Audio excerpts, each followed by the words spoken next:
No ar, Minuto da Unicidade, com o pastor Tony de Souza.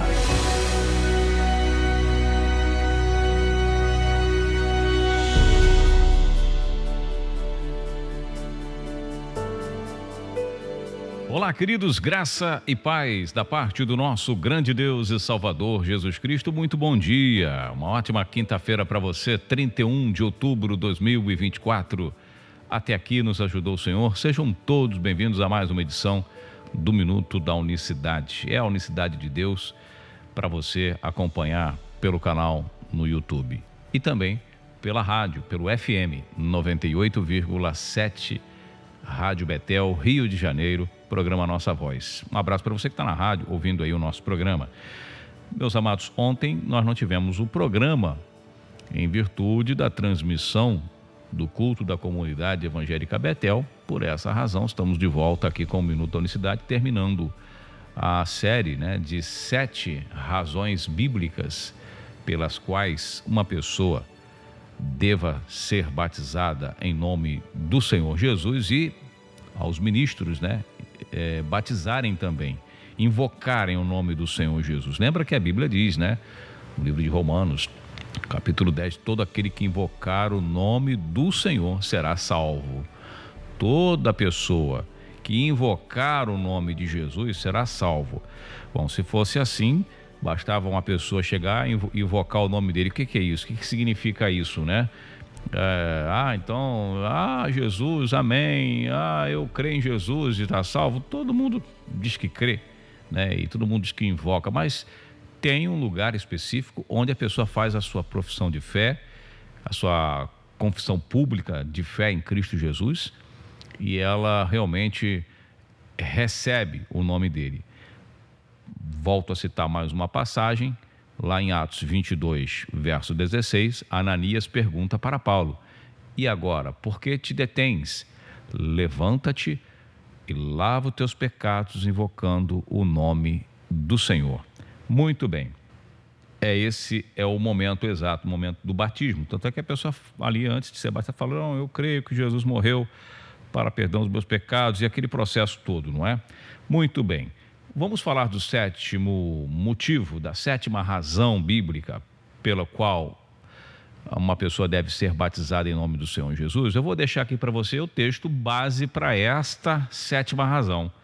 Antes de seguir com essa sétima razão, são 7 razões que nós separamos aqui, tá bom? Que eu separei aqui. Se você que está me acompanhando no YouTube ou pela rádio não está por dentro das outras razões, dos outros motivos, bíblicos, basta você ir lá no canal Minuto da Unicidade do YouTube e ver. Todos os vídeos estão com o mesmo banner, com o mesmo título. O que difere é apenas parte 1, parte 2, parte 3, até a parte 7ª, que é essa. Outra coisa também, são vários motivos. As pessoas aí já enumeram mais de 30 razões, outros falam 33 razões, 50 razões. Então, há muitas razões, muitos motivos. Eu separei 7, que eu julguei aqui as 7 mais importantes, tá bom? A 7ª, então, está lá em Mateus 28, 19, todo mundo conhece. Portanto, ide, fazei discípulos de todas as nações, batizando-os em nome do Pai, do Filho e do Espírito Santo. Como eu tenho falado, inclusive eu menciono isso nas aulas do seminário sobre o batismo nas águas, eu observo, eu chamo a atenção para um detalhe, que levou bastante tempo pesquisando, fruto de uma pesquisa bem minuciosa sobre o tema. Eu digo o que no seminário? Que a manuscritologia e a crítica textual do Evangelho de Mateus, por si só, não conseguem comprovar uma possível adulteração desta passagem de Mateus 28, 19, já que todos os originais que existem chegam no máximo entre 1000 e 1400 anos. Com muita dificuldade, vamos até 1400 anos. Os textos mais antigos que tem, são 2 textos que têm 1400 anos. E são cópias dos originais. Então, quer dizer, por que eu estou dizendo isso? Porque nós temos documentos, a própria Bíblia de Jerusalém, na sua nota de rodapé, aí desse texto, diz que ela afirma que esse texto teria sido adulterado. Não somente a Bíblia de Jerusalém diz isso, como Joseph Ratzinger, né, que é um dos grandes intelectuais, um dos maiores teólogos, escritores contemporâneos, talvez você pode até discordar dele ter esse título, mas é um grande erudito, na minha opinião, um dos maiores da nossa atualidade, e é católico, né? Faleceu em dezembro de 2023, se não me engano, 2022. Faleceu recentemente, que é o famoso Papa Bento XVI. E Joseph Ratzinger, até então cardeal na época, em 1968, no seu livro Introdução ao Cristianismo, ele diz que afirma que Mateus 28:19, na fórmula trinitária, teria sido adulterado por volta do segundo século, para poder dar sustentação à doutrina católica. Então ele mesmo reconhece isso com fontes específicas, creio eu, provavelmente que ele tenha consultado Eusébio de Cesareia para chegar a essa conclusão, e outras fontes, até porque o Vaticano ele é rico em documentações desse tipo, em documentações bíblicas, né? É rico, tem muita coisa lá sobre os seus né, domínios. Então ele afirmou, né, uma autoridade religiosa maior, uma das maiores autoridades religiosas do mundo, afirma que foi adulterado. Quem é você para dizer que não? O que nos leva a crer que talvez possa ter sido mexido é a própria, como eu disse nos áudios anteriores, né? A própria incapacidade ou impossibilidade de contextualizar Mateus 28:19, essa ordem trinitária, com o restante da Bíblia. Porque o que a teologia manda fazer? A teologia diz que a regra básica da teologia, da hermenêutica, é o quê? Você procurar, da exegese, né, os contextos, né, para poder sustentar. Mateus 28:19, na fórmula trinitária, para batizar em nome do Pai, do Filho e do Espírito Santo, está ali sozinho. Está sozinho. O que eu digo no seminário, que a gente também, outra informação importante sobre este tema, o que eu digo é o seguinte: vamos contextualizar o evento. Quando é que Jesus ele fala para batizar em nome do Pai, do Filho e do Espírito Santo? Na grande comissão, que a teologia chama, os teólogos chamam de grande comissão. Que grande comissão? O momento em que ele sobe para o Monte das Oliveiras com os discípulos, e lá ele dá essa ordem no momento que ele está ascendendo aos céus. Então o que nós temos que fazer? O que a exegese, né, a hermenêutica nos recomenda fazer? Olhar o mesmo evento, se outros narradores bíblicos falam do mesmo evento. E o único texto que fala do mesmo evento é Lucas capítulo 24, que ele também narra ali o momento que ele vai subir aos céus e que ele dá as últimas instruções aos discípulos. Para contextualizar Mateus 28, ali a partir do verso 11, Lucas 24, a partir do verso 45. Então vai ter a mesma cena narrada por outro escritor, o escritor Lucas, que era um médico, ele escreveu posteriormente, bem depois. E o que ele diz?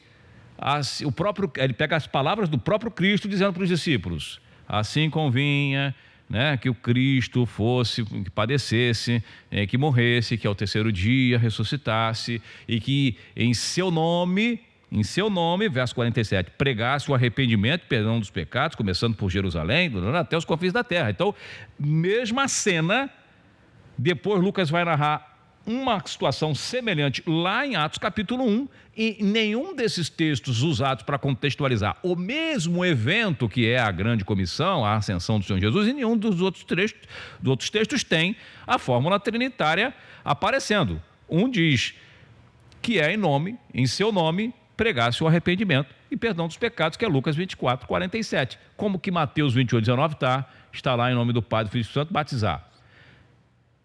Então veja que não tem como contextualizar. E quando você vai para o adentrar no livro de Atos, como nós temos falado aqui nessa série, quando você mergulha no livro de Atos dos Apóstolos, o que eu estou passando para vocês, irmãos, é riqueza, tá?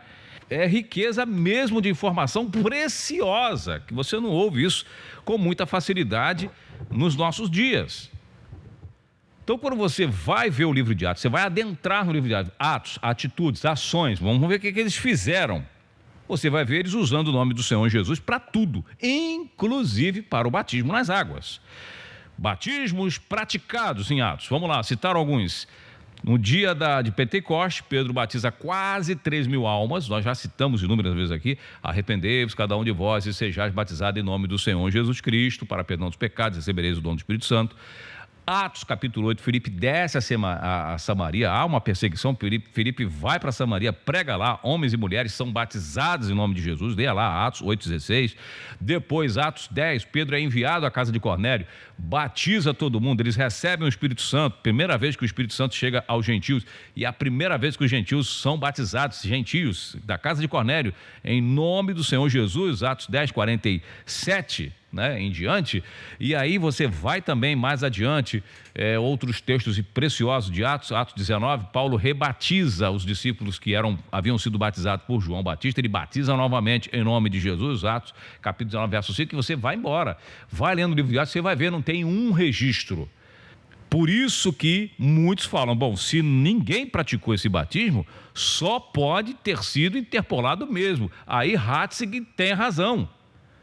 Aí Eusébio de Cesareia, no livro que ele escreve, uma série de 10 volumes lá, História Eclesiástica, ele tem razão também quando diz lá no livro 3 que era em nome de Jesus que batizava. Você entende? Mas aí vou informar você mais uma vez, que embora tenha essas evidências, porque são evidências, mas não dá para provar porque...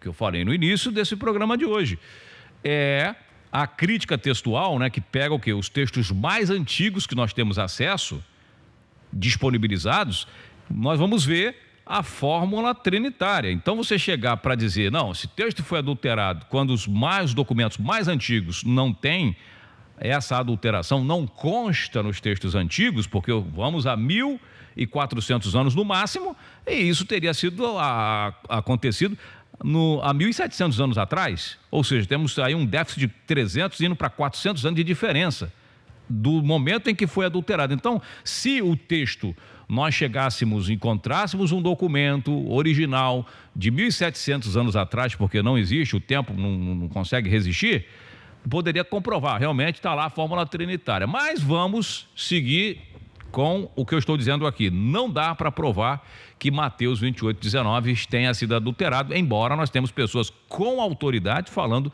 sobre isso, Você faça uma pesquisa, você vai ver que tem pessoas com autoridade dizendo, olha, foi adulterado. A crítica textual não consegue confirmar tal adulteração, só para deixar claro. Então eu prefiro ficar o quê? Com o que está escrito ali. Então, para terminar o Minuto da Unicidade de hoje, falando da 7ª razão, para a gente concluir, vamos ficar com Mateus 28:19 na fórmula trinitária. E Jesus diz o que ali? Portanto, ide, batizai em nome singular do Pai e do Filho e do Espírito Santo. Veja que ele está falando em nome e não nos nomes. Isso partindo do princípio da sua originalidade. O contexto você já não consegue mostrar. Tantas pessoas foram batizadas. Não tem como. Por quê? Porque os discípulos batizavam em nome do Senhor Jesus. Então há um nome, segundo o próprio Senhor, a ser invocado. Então eu tenho que descobrir nas Escrituras o nome do Pai. Eu batizo uma pessoa em nome do Pai, qual Pai? Se nós temos vários, pelo menos uns 4 tipos de Pai, o Pai da eternidade, ou quem é o Pai da eternidade é Cristo, Nós temos aí o Pai da mentira, que ele mesmo fala lá em João 10, que é o diabo. Nós temos aí, quem mais? O Pai da fé, que é Abraão, o Pai da raça humana, que é Adão. Enfim, quando eu falo batismo em nome do Pai, em nome do Pai, eu tenho que ter um nome para invocar o nome do Pai. Quem é o Pai? Qual é o nome? Tem um nome aí que abrange as 3 manifestações do Altíssimo. O nome do Filho. Qual é o nome do Filho? Precisa de alguém dizer qual é o nome do Filho? Então, se os discípulos batizarem em nome de Jesus, então eles batizaram em nome do Filho. Se eles batizaram em nome de Jesus, então eles batizaram em nome do Pai, porque Jesus é o Pai. Não é o que pergunta lá o seu discípulo Filipe, lá em João capítulo 14, verso 7, Senhor, mostra-nos o Pai, o que nos basta. E Jesus fala o que? Estou há tanto tempo convosco e não me tendes conhecido, Filipe? Então quem é o Pai? E em nome do Espírito Santo. Quem é o Espírito Santo? É o Espírito de Cristo morando em nós. Ele falou: vou e volto para vocês, não vos deixarei órfão. Eu vou enviar o Espírito da verdade que o mundo não pode conhecer, porque não vê e nem o conhece, mas vocês já conhecem o Espírito da verdade, porque habita com vocês, mas ele estará em vocês. Você vai entendendo aí que há um nome. O que eu quero enfatizar para você: há um nome nesta mensagem de Mateus 28:19, há um nome próprio. Filho não é nome próprio. Gente, pelo amor de Deus, é uma questão de semântica. Filho não é nome próprio, pai não é nome próprio. E Espírito Santo não é nome próprio. O Espírito Santo, ele é identificado por um nome. É por isso que a igreja primitiva usava o nome do Senhor Jesus para tudo que eles faziam.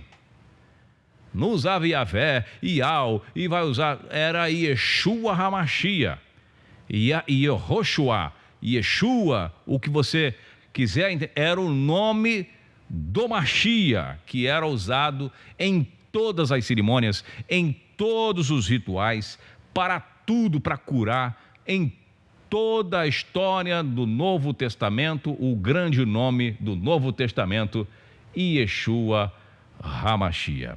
Muito bom. Jesus Cristo para nós é Deus sobre todos. Romanos 9:5. Meus amados irmãos, o tema é muito amplo. Se você quiser saber mais sobre esse tema, riquezas de informações preciosas, eu tenho o seminário que está disponível para você por um preço especial, e você ajuda a manter esse projeto no ar, alcançar vidas através desta mensagem genuína, que poucas pessoas estão hoje interessadas em falar desse assunto, porque é um assunto que não interessa, é um assunto que traz polêmica, sabe? É um assunto que polemiza, é um assunto que dá debate, é um assunto que traz um certo constrangimento, desconforto, né? Você tem que se indispor com algumas pessoas, é ou não é? Eu que o diga, né? Algumas pessoas deixam de falar com você, algumas pessoas já não te cumprimentam mais, não te saúdam mais, e quem é que quer ficar mal, né?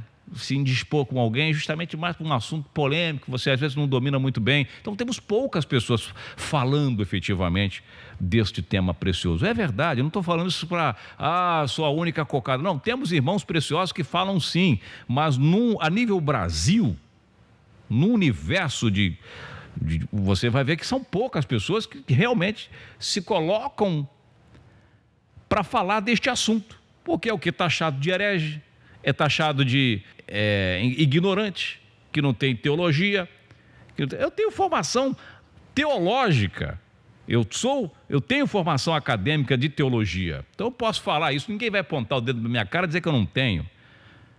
Eu sou um comunicador, eu sou um jornalista, também sou jornalista, então eu tenho a autoridade para falar, sim, sobre este tema, principalmente porque eu sou servo de Cristo, ministro, e tenho autoridade mais importante ainda do que alguns canudos que eu venho a ter, que é a autoridade mais importante, que é a que ele me chamou e me enviou. Mas poucos irmãos se colocam à disposição para falar deste assunto. Por isso, tenho um seminário completo para você, com uma apostila muito boa, para que você possa guardar essas informações contigo, estudar, conhecer e compartilhar, que seja com uma pessoa, com um amigo, com um parente, conversar, trocar ideia, e aí você vai semeando, né, um pouquinho, ajudando na disseminação, na propagação desta verdade que o mundo se recusa a aceitar.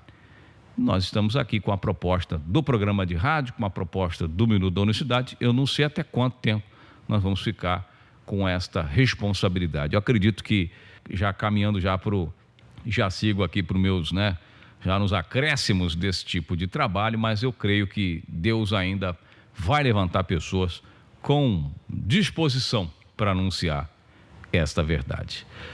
Você pode também ser um mantenedor deste ministério. Na descrição do vídeo aí no YouTube tem os nossos contatos para você enviar uma colaboração, ser um apoiador e nos ajudar. Juntos somos mais fortes. Eu sozinho vou caminhando, mas com você ajudando, nós vamos um pouco mais longe.